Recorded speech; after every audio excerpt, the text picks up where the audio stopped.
On est ici dans une des zones les plus irradiées, à quelques kilomètres seulement de la centrale de Fukushima. Vous voyez ces maisons, un exemple parmi d'autres, parce qu'il y a 80 000 habitants qui ont dû quitter leur logement depuis maintenant 3 ans et qui ne sont pas habilités à vivre ici pour une raison évidente, c'est que les taux de radiation sont encore extrêmement élevés.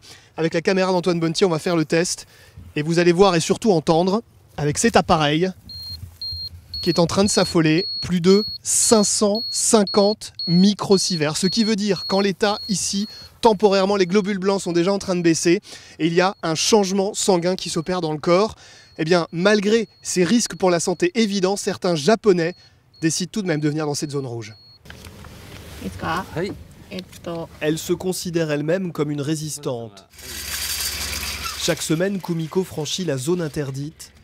Un accès délivré par le gouvernement pour cette femme qui vient en aide aux centaines d'animaux laissés seuls ou presque dans la zone rouge depuis 3 ans.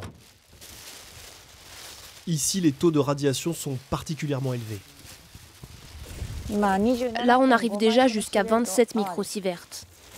Vu les taux enregistrés, impossible de rester plus de 4 heures ici. Aujourd'hui, c'est une vache malade, immobilisée au sol, qu'il faut soigner.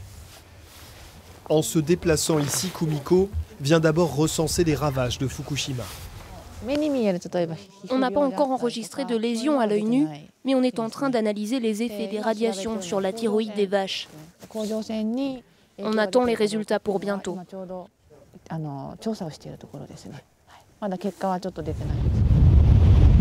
À quelques kilomètres de la centrale, le temps est arrêté depuis 3 ans. Les dégâts du tsunami gravés dans ces lieux contaminés par le césium. Kumiko sait qu'en venant ici fréquemment, elle risque pour sa santé, même si les symptômes peuvent mettre des dizaines d'années avant d'apparaître.